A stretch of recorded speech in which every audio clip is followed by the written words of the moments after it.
인사하겠습니다. 사랑하고 축복합니다. 사랑하고 축복합니다. 새해를 맞이하여서 우리 제자비전교회 모든 권속들이 하나님 앞에 풍성한 복을 받는 역사가 일어나기를 바랍니다. 우리가 받아야 할 최고의 복, 많은 복들이 있지만 최고의 복이 무엇일까?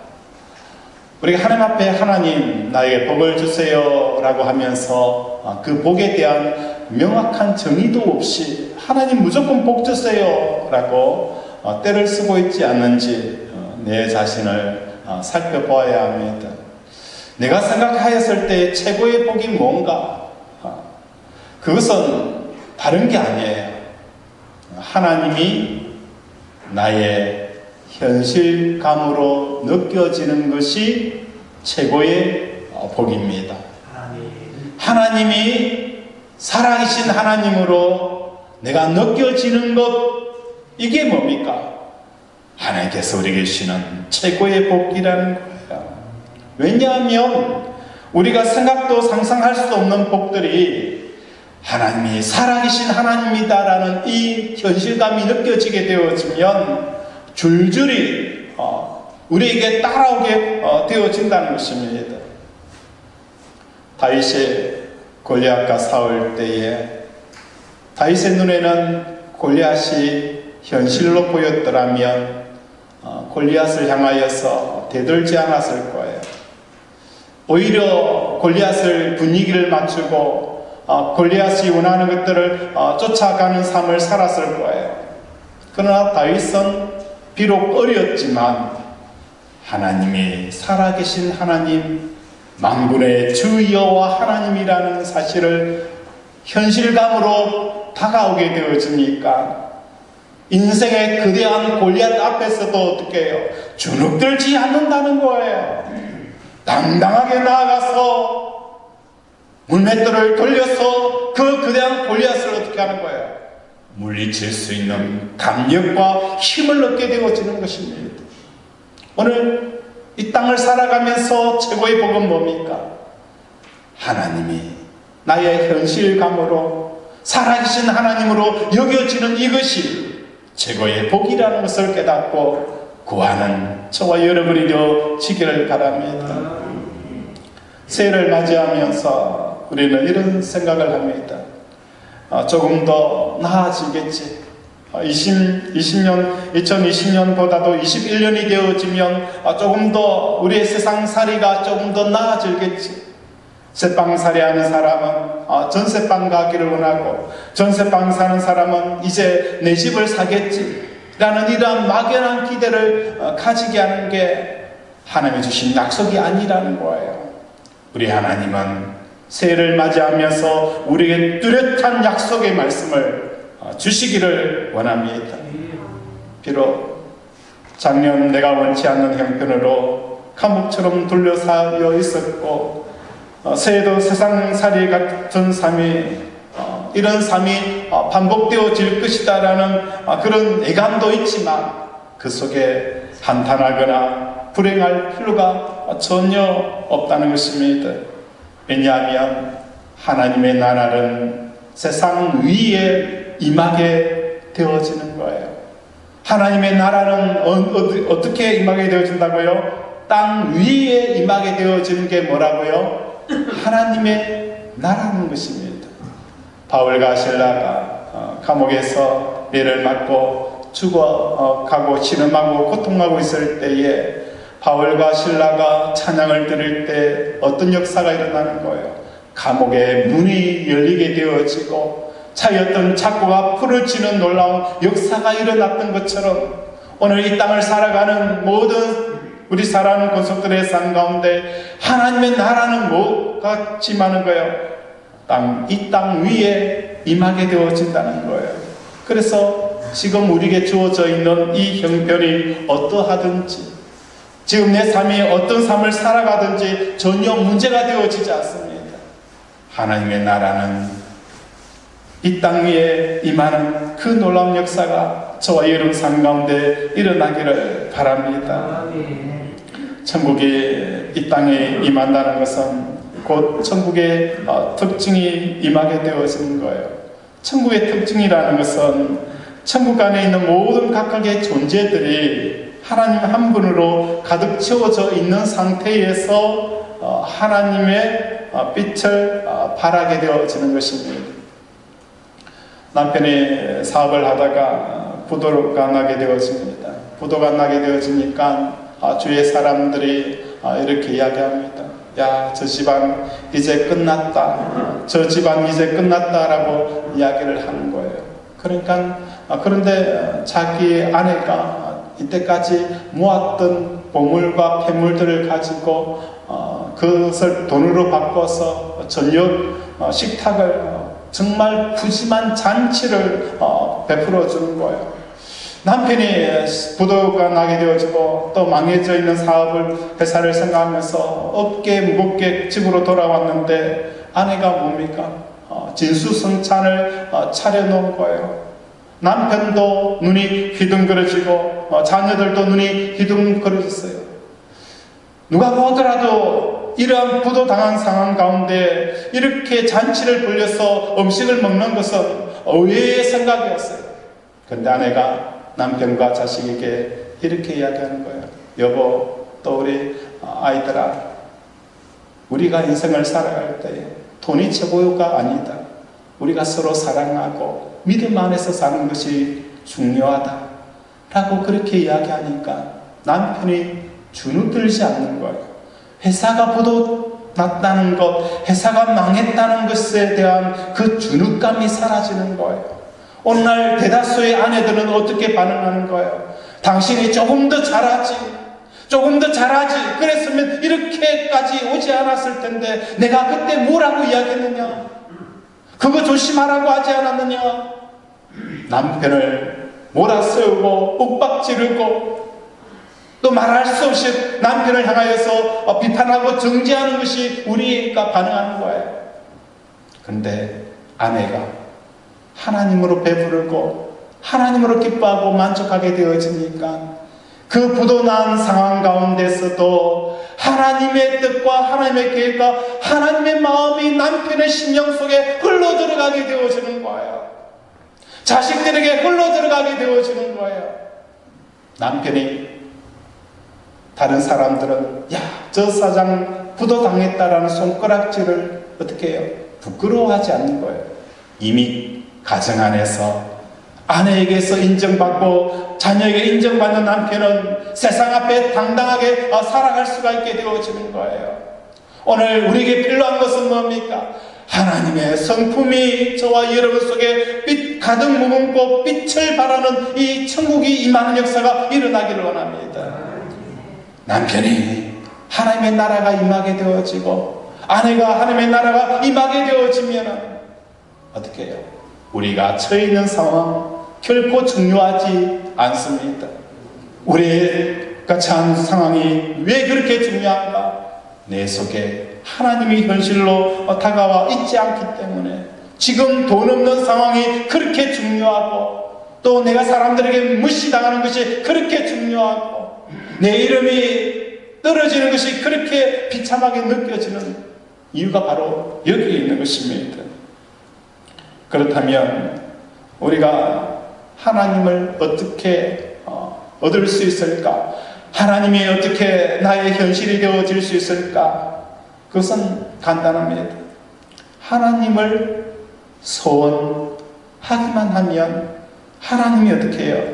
나의 현실이 되어지는 역사가 일어나게 되어지는 거예요.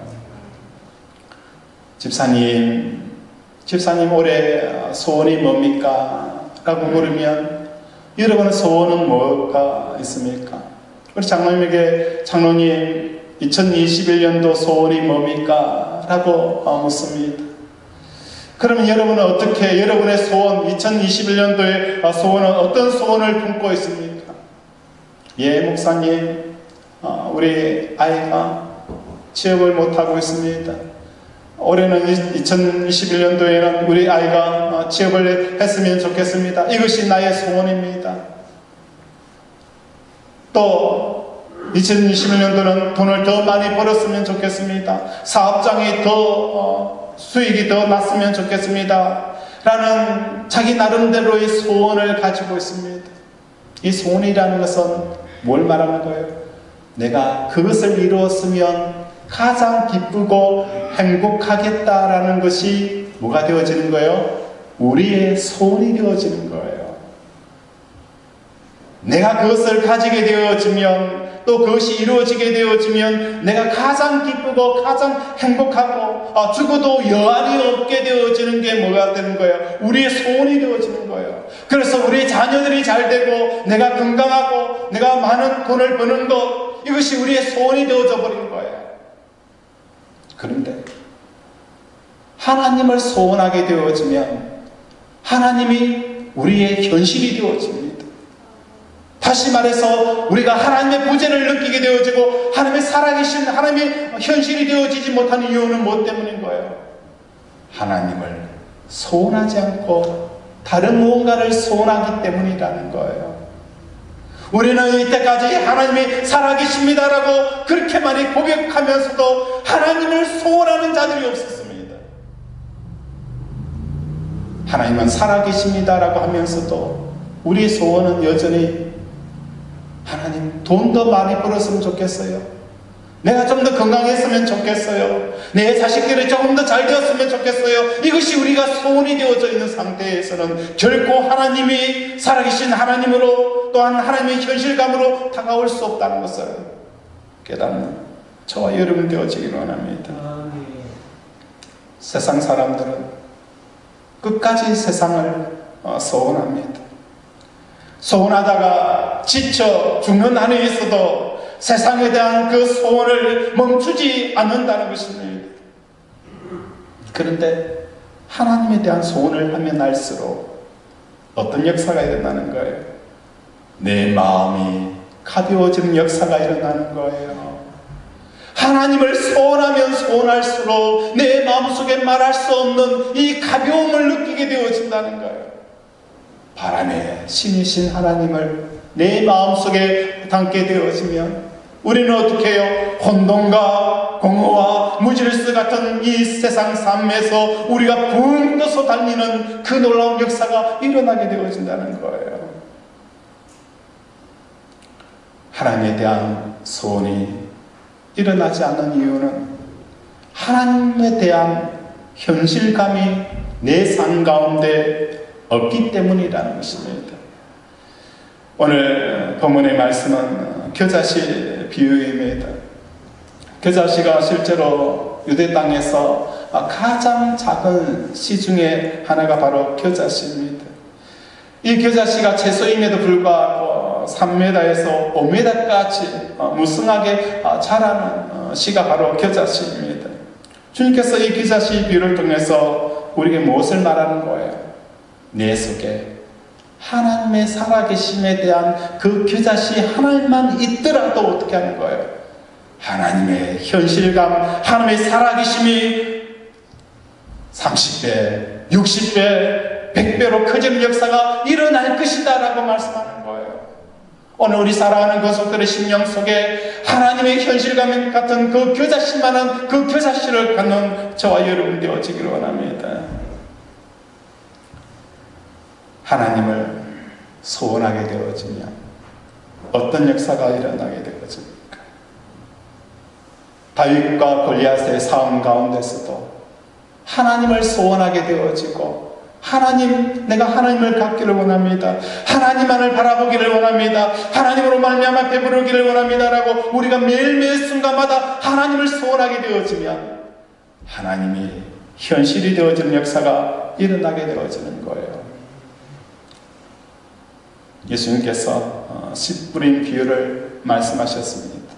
씨를 뿌릴 때에 어떤 씨는 길가에 뿌려지기도 하고 어떤 씨는 자갈밭에 뿌려지기도 하고 어떤 씨는 가시덤불에 뿌려지기도 합니다.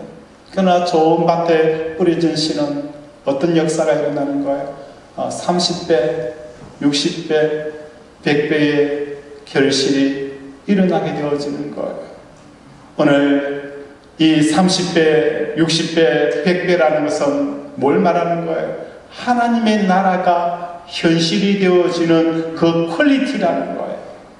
하나님의 나라가 30배로 뚜렷하게 보이는 사람은 어떤 사람일까요?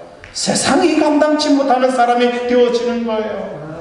하나님의 나라가 60배로 뚜렷하게 보이는 사람들은 세상을 이기는 사람이 되어질 거예요.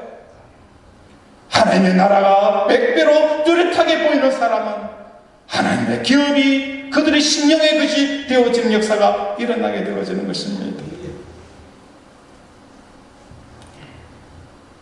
하나님의 현실감에 대해서 그것이 어떤 것인가 조금 더 함께 살펴보고자 합니다.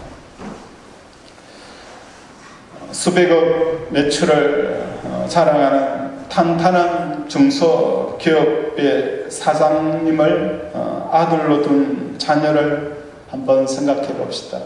우리 아버지가 중소기업에서 그래도 우리나라에서 알려져 있는 회사의 사장이다라고 하게 되어지면 그 자녀는 다른 아이들과 어떻게 해요? 남들과 다른 티가 분명히 나는 거예요. 쟤를 보면 참 기공자처럼 자랐다라는 그런 아이들 있지 않습니까? 저 아이를 보면서 참 기공자 티가 난다라는 그런 모습들을 우리가 받게 되어지는 아이들을 보게 되어지는 거예요. 그래서 또래 아이들이 가지는 그 문제들이 뭡니까? 전혀 문제로 여기지 않습니다. 또래 아이들은 같은 학교를 졸업하고 나서 경제적인 문제로 결혼을 해야 하느니 말아야 되느니 아이를 낳아야 되느니 아이를 낳지 말아야 되는지 그것을 고민하고 걱정하고 염려하고 있는 또래와 중소기업을 아버지로 둔 아이는 그 경제적인 문제 때문에 결혼을 하느냐 말아야 되느냐 이게 전혀 문제가 되어지지 않는 거예요. 돈 때문에 아이를 몇 명을 낳아야 되는지 이것에 대해서 걱정을 할까요? 걱정을 하지 않을까요? 전혀 걱정을 하지 않는다는 것입니다. 경제적인 문제 또 어떤 문제든지 그 모든 문제들이 뭡니까? 문제를 자기 문제로 받아들이지 않는 거예요. 돈의 문제나 진로의 문제나 내가 어느 곳에 취직할 것인가 결혼의 문제 자녀의 문제 등에 이르기까지 삶의 대부분 문제가 그들은 마치 깃털처럼 가볍게 여긴다는 거예요. 근데 대다수 아이들은 어떻게 해요? 취업의 문제나 결혼의 문제나 진로의 문제 이 것에 대해서는 얼마나 무겁게 그 짐들을 누리면서 하루하루 견뎌가면서 살아가는 거예요.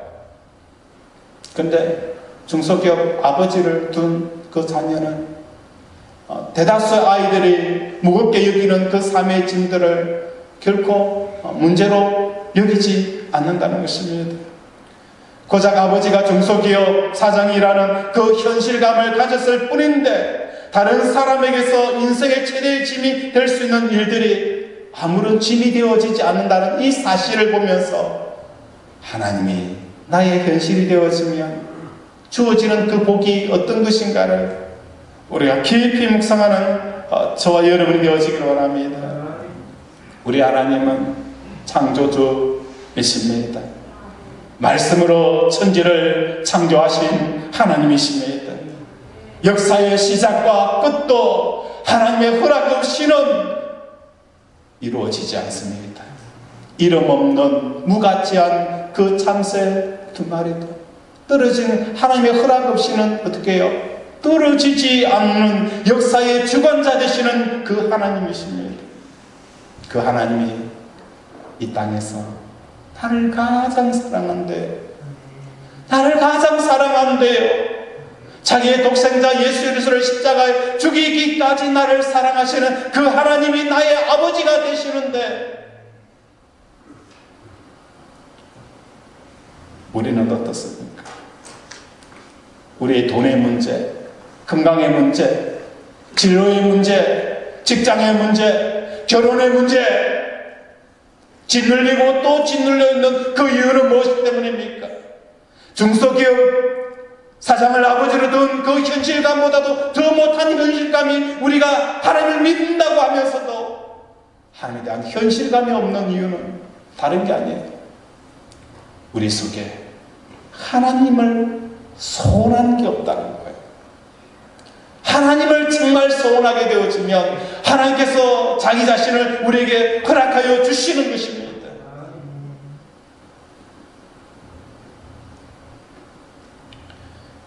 우리가 현실감에 대한 크기를 내 눈앞에 존재하는 여러 가지 상황과 비교해 볼 수가 있어요.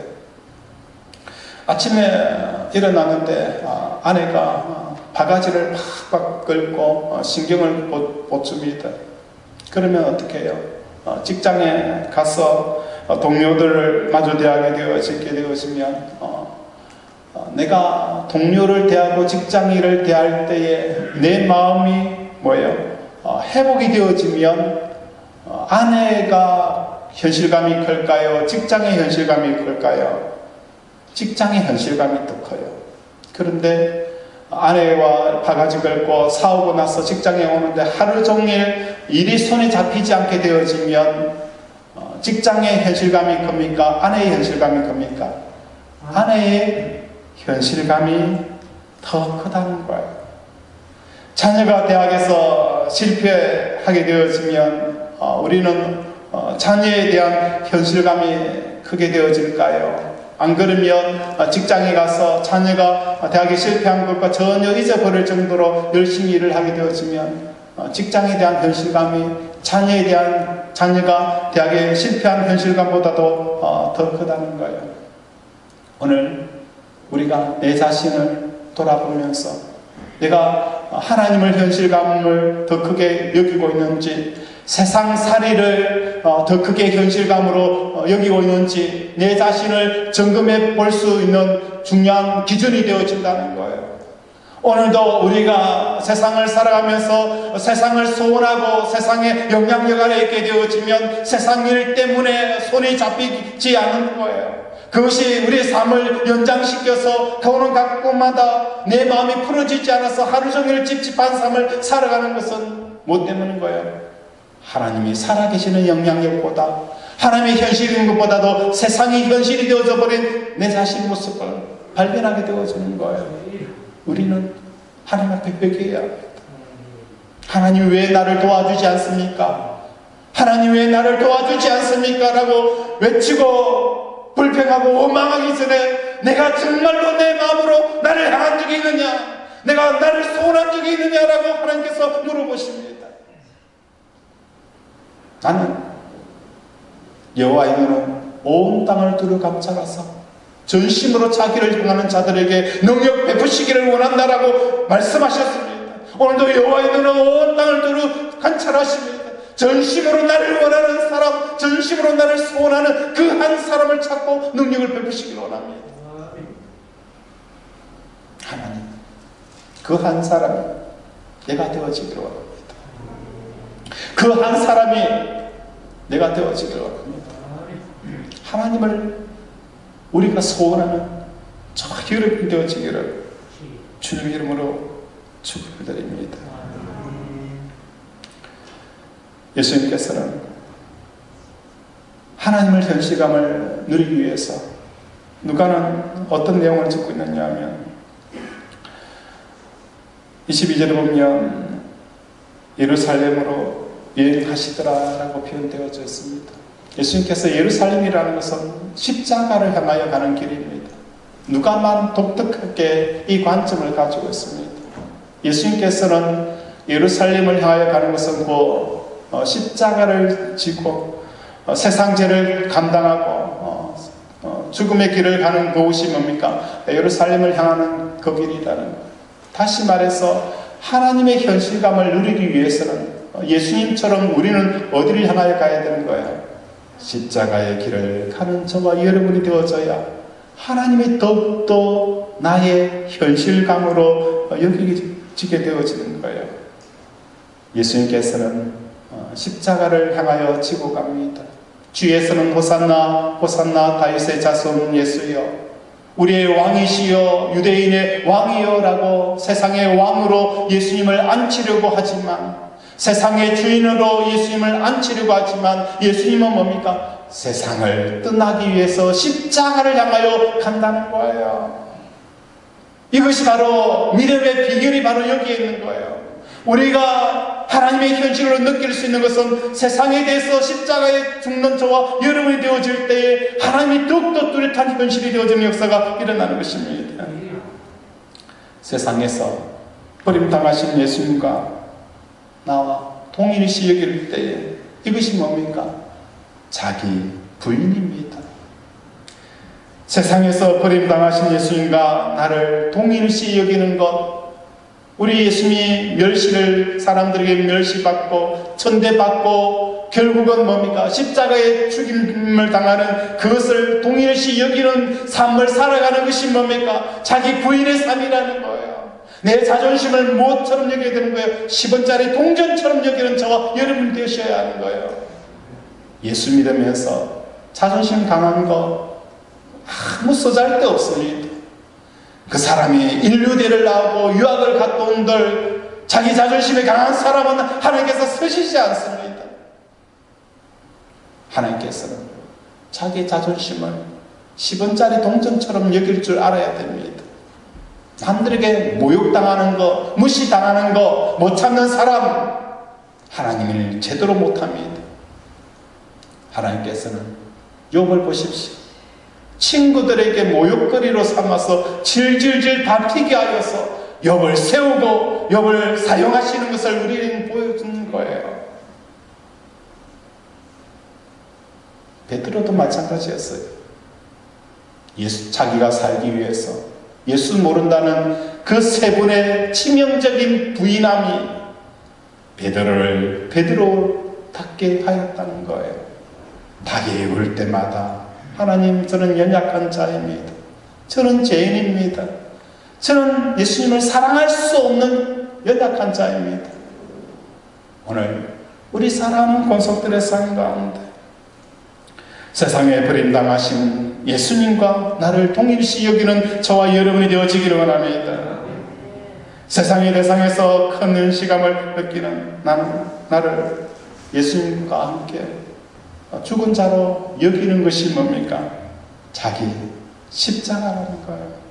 오늘도 뭡니까? 하나님 살아계시는 것보다도 세상의 현실감이 더 크게 느껴집니다. 이것을 어떻게 해야 되는 거예요? 내가 져야 될 십자가라는 것입니다. 이러한 마음으로 예수님과 함께 따라갈 때 부활의 역사가 일어나게 되어지며 하나님의 나라가 30배, 60배, 100배로 보여지는 역사가 일어나게 되어지는 것입니다. 교회란 무엇이고 성도란 무엇을 말하는 거예요? 사도행전 그 모든 전체적인 말씀은 사도행전에서 이렇게 말씀합니다. 마음을 같이 하여서 모이는 곳이 뭐라가 되어져야 되는 거예요? 교회라는 것입니다. 교회라는 것은 사람들이 모여야 합니다. 남전도회든 여전도회든 사람들이 와서 뭔가 할 수 있도록 만들어주는 게 뭡니까? 리더의 역할이라는 거예요.